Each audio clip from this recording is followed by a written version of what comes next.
Karima. How are you today? I wish you are good.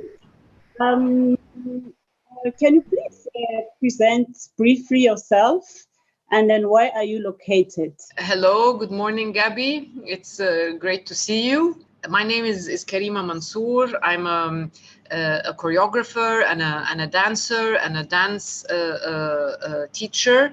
I'm also the founder and artistic director of MAAT for Contemporary Art and the Caire Contemporary Dance Center, which is a space that offers a 3-year professional training program.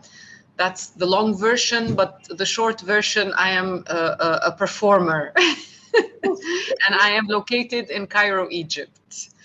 So, and now it's my turn. So, hello again, Gaby. You're looking very beautiful.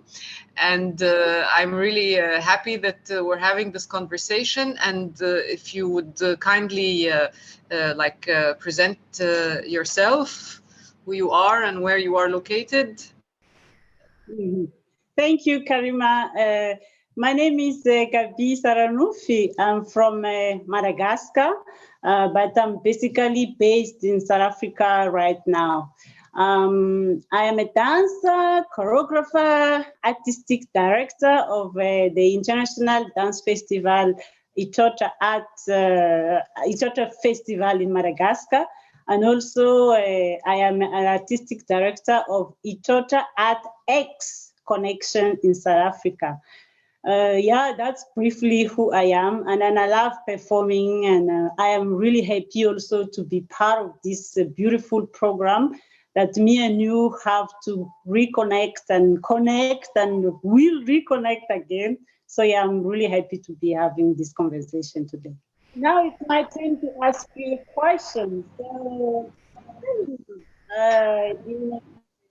in Cairo, in Egypt, bodies in a public space, do you think it is obvious, and why do you perform in public space instead of in the theater? Okay, that's a tough one, because it's not an easy answer. Technically speaking, especially in Egypt, performing in public spaces is not a very easy task, nor is it an obvious one, due to the many steps that need to be taken in terms of acquiring permits to be able to perform in public spaces, and not only that, but at times the permits are never or sometimes they're not given in an official way. They are at times verbal, which means that until the very last minute, even literally 5 minutes before any specific event that is taking place outside, this permit can be withdrawn, or this permission can be withdrawn. So people who are all the time trying and attempting to create for public space are always dealing with this last minute effect. However, I have to say that especially starting from all the movement that has been happening since 2011, and this kind of artists reacquainting themselves with what is public space and the meaning of public space, and reclaiming public space. A lot of artists and art organizations have attempted to do that, and apart from the difficulty, I find it's a very important aspect of any work, because first and foremost, it allows for a different kind of audience to experience the art and to be exposed to something that they are not exposed to. I also think that for the artist, it's very exciting, because you are dealing with an immediate sense of you're working with urgency, but you're also working with immediate reactions, and it's very palpable, the work that is done. I have to say that réseau Danse in Alexandria were kind of also one of the few people who were really insisting and working and pushing for this kind of work, and inviting a lot of artists to do that. And I think a lot of work was done through réseau Danse in Alexandria. I think it's also a very beautiful way to discover any city. However, as we know, for artists, it's also a challenge to be able to use the space and not just think of it as a space that is holding a happening or an event, but to actually to also interact with the space, which requires, you know, time and to get acquainted, so that whatever it is you're building is a kind of a site-specific work, and not just, you know, you're invading the space and you're doing your work and you're rushing out, but really to think of the impact that it has. So there are many elements that need to be thought about. However, the issue remains that it is not something that we here take for granted, or can just, you know, think of doing without having to go through all the procedures, which at times, unfortunately, makes it very difficult for artists to do this kind of work. What for you does, you know, we hear a lot independent artist, and you know, sometimes I question what does that mean when we say we are independent artists. What does it mean? What are we independent of? What is the meaning of this independence? Firstly, you do what you want to do, and then you don't going into so-called political environment that is surrounded you. That, for instance, if the politics of your country let you not to let you to do something that you're supposed to do, and then you have the freedom to choose. How do you, as an artist, how do you do your work? How do you present your work? How do you preserve your work in a way how in a way how you want it? But being independent as well, for me, it's a form of responsibilities. Whereby yes, you want to advance, you want to expand, but you are responsible of whatever what you do, in whatever what you do within the development of your art in your country. But it is a tricky thing at the same time, because we cannot only say, yes, I don't want to follow certain rule and these rules, but because whatever you want, whatever you say, you know, we are not living alone. We are living in the society. So also consider that. So being in between, but at the end of the day, what is important for me as an artist is that, yes, having this freedom of what you want to choose to do and what you want to tell within your art. So that's basically how I see it.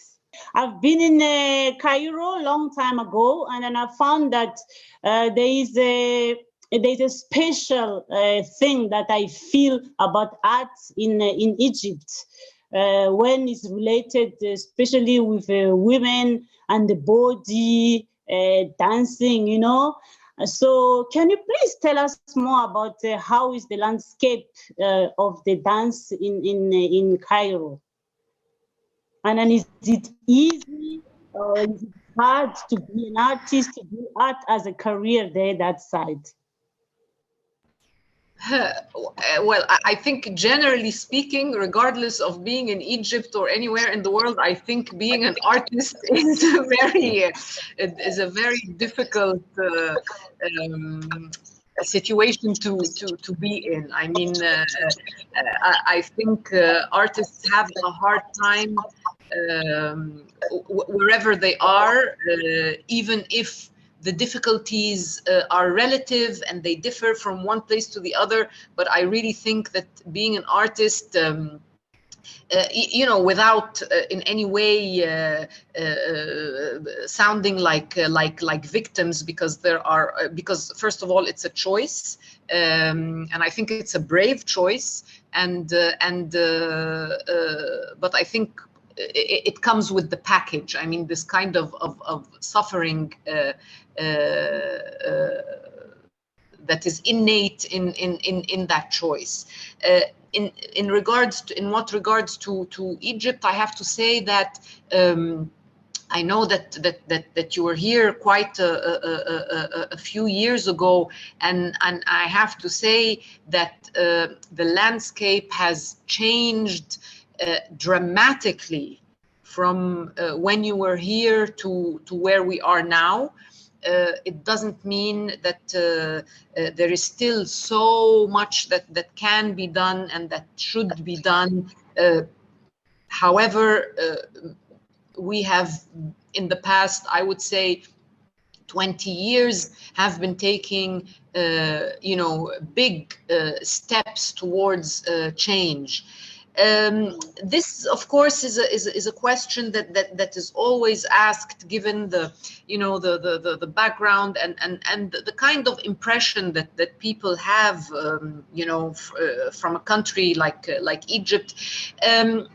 And it's always very difficult to answer, because I don't think it's a black or white answer. It's really, you know, it's black, white, and then there's a lot of gray in between, you know. It's a very wide spectrum. Of course, this notion of art and artists in society is still misunderstood by many people. It is also sometimes not seen as a priority. You know, some people are really busy with we need to eat, we need to make money, we need to work. This is not a priority. However, on the other hand, there are also people who you know, find it important to live for it, live by it. Even as consumers of art, they consume in a you know, in a very big way. Sometimes in a good way, sometimes not in a good way. There's a lot of change and a lot of shifts that are happening. I think in terms of the position of women, again, I think it's the same everywhere, not only in Egypt. I think it's still, in a way, a man's world. You know, you hear all the time about male choreographers and male teachers and male and you don't hear a lot about the women are not getting the same exposure, and they're not treated with the same weight and relevance as the males are. This I see everywhere, not only in Egypt, but then of course in Egypt there is of course the social aspect of it, and the position of women in society, and there is still with some, not all the time, and not everybody, you know, this question of what is the role of of a woman in a society, and of course being a woman, being busy with art, and not any art, it's dance, and it's the body. You know, it's a layered matter, and it is felt, but I have to say I have not personally dealt with anything that is, you know, you feel it, but it's something that you can't really catch. You know, it's there. You see it in sometimes how people talk, how people look at things, the kind of questions, but then you just have to deal with it and keep going. I don't think it's something that will ever go. I think it comes in waves. I think there are changes that are happening very slowly and in a very subtle way. I think that there is you know, the current upcoming generation are also very different now, and they're coming with their, you know, even more complex you know, ideologies, and I think there's a lot of you know, breaking of barriers and boundaries, and I think it will just keep going on and on. What is important is that we are aware of it, but then not to let it you know, stop us, or you know, yeah, so that it doesn't become an obstacle. Sometimes, yes, we have to go around it in different ways, but to keep, you know, moving forward, because I don't think it will disappear.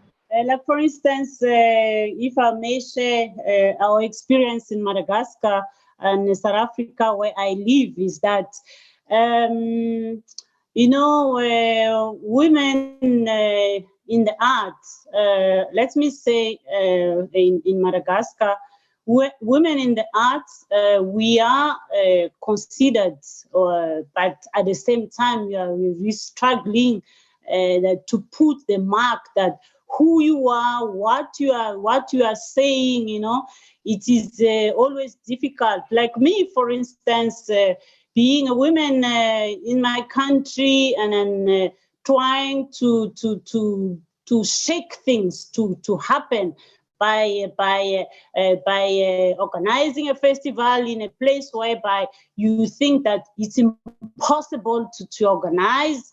And then the gender of it, like, oh, I'm a woman, I can't do it. Already everybody say, oh, you're gonna fail because you're a woman. But you are doing it, and you are making it. You fight. I mean, you go through a lot of things, but you make a statement of which I am really proud today, even long time, because, you know, remember we had this famous rencontre sanga in Madagascar, of which the first time I saw you in Madagascar. You know, when the festival leaves Madagascar, then we did not have any festival or any festival in the country. So that's why I decided to take the initiative to create the Dance Festival. And first, I got a lot of slash, like, wow, from left, right, side, up, center. But it's okay. For me, this is part of the journey. This is part of the battle that we are always deal every day in our life.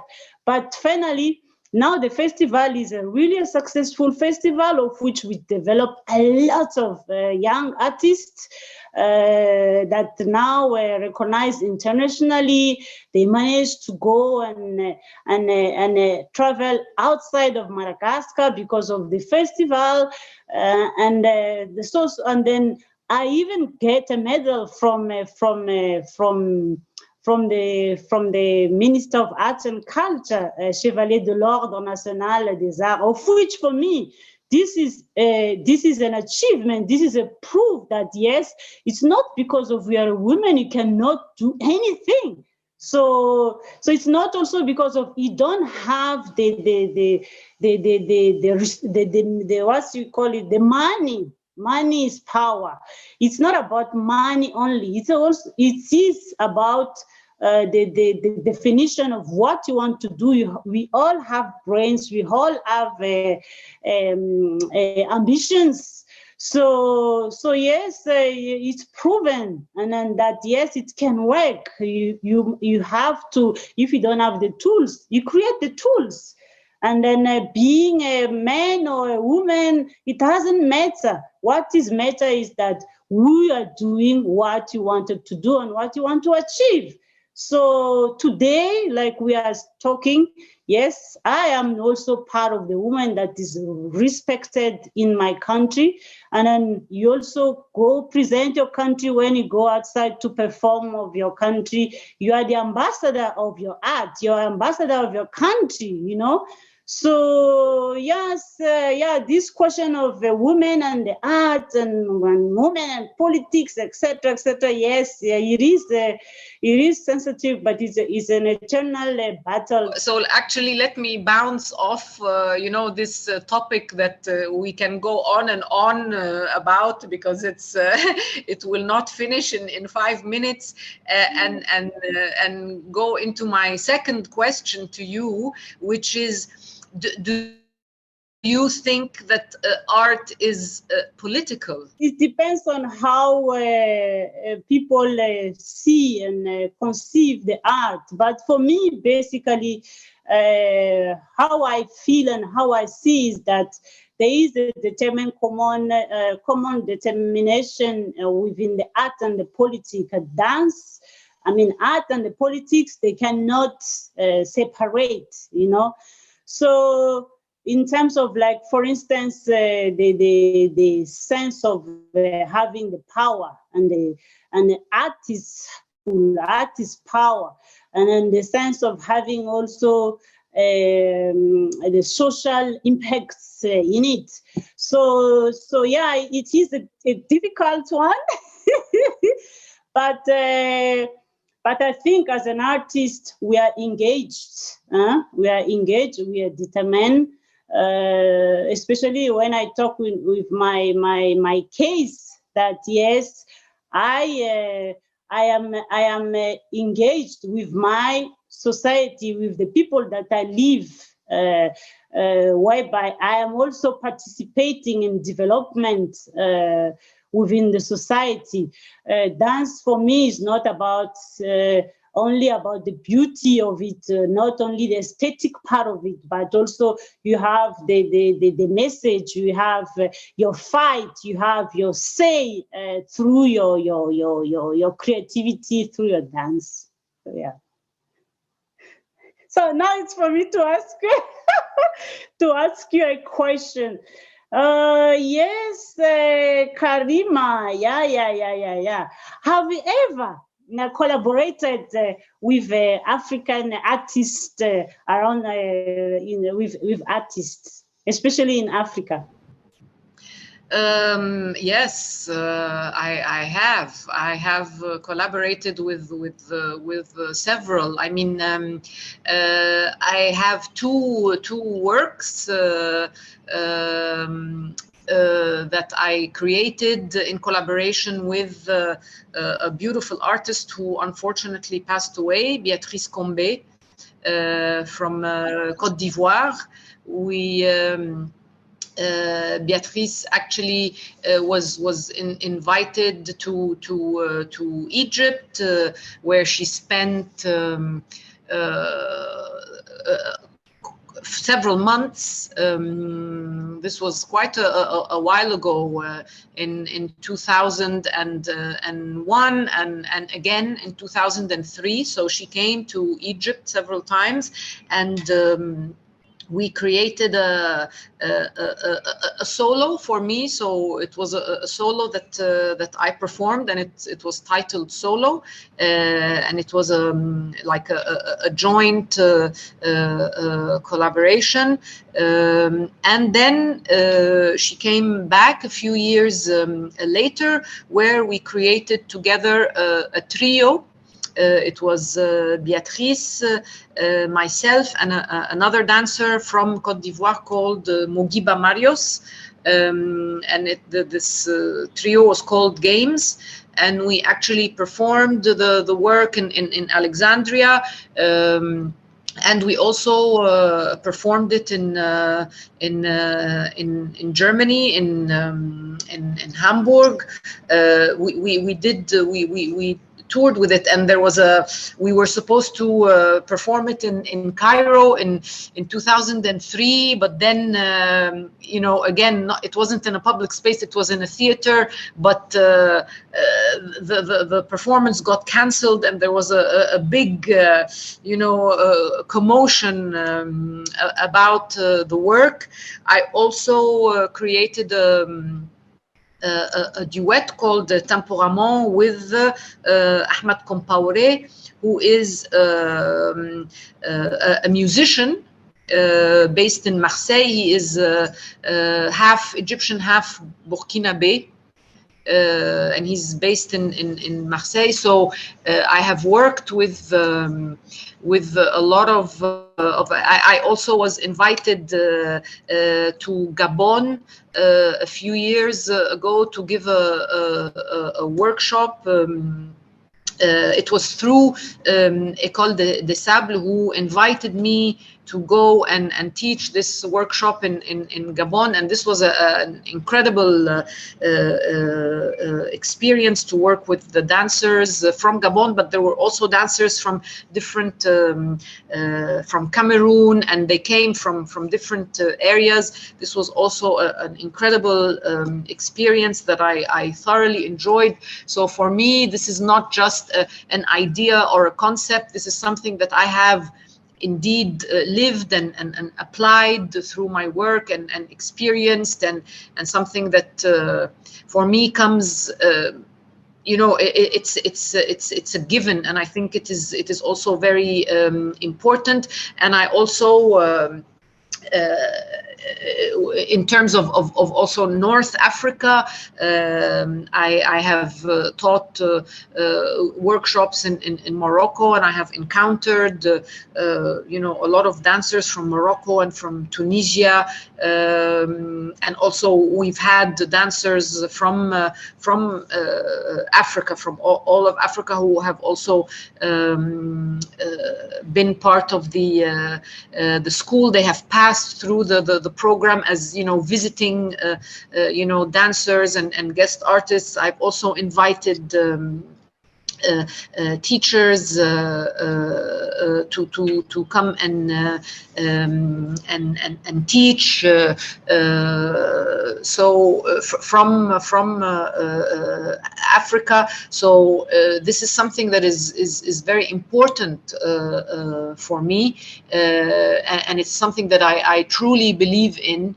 Creating this dialogue, not a forced dialogue, and not because this is how it is supposed to be, but because I think there is a genuine interest, there is a common language, there is an incredible richness that can and should and needs to be explored. Another very broad existential question: do you think dance is vital, and why? For me, according to my journey, dance is really vital for me personally, because dance changed my life. Dance saved me, of which I come from a background whereby we pray a lot. There's nothing wrong about praying. Yes, and the influences within your family, within the society where you are living, of which you too, when you grown up, these are the influences that you get.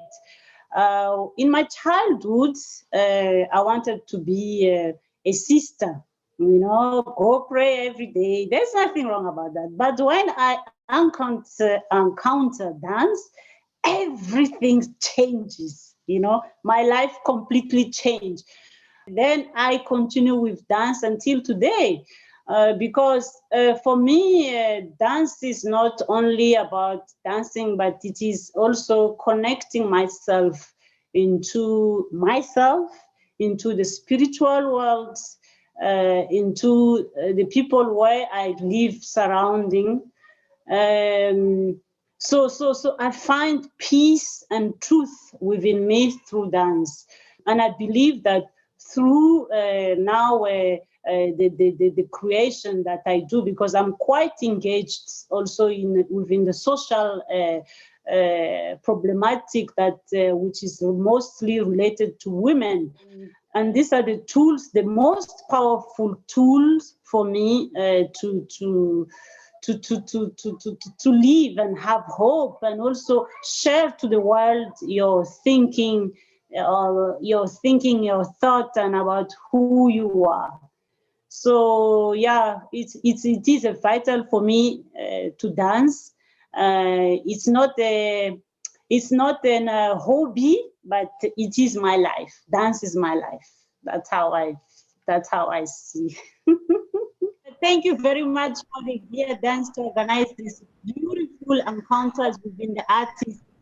We are really happy to be part of this program, and I hope one day we can encounter physically, dance, exchange, feel each other, you know. Of course, we feel each other, but now virtual because of COVID. But thank you so much. And then it's really a great pleasure to meet you, Karima. Thank you also, Gaby. It's great to see you after all these years. It's really great, and I do hope you come back to Egypt, and that we do manage to have a proper and like face-to-face encounter. Yeah, I hope we manage to talk about it's a lot of interesting topics in very little time, but I hope something comes out of it. So thank you very much.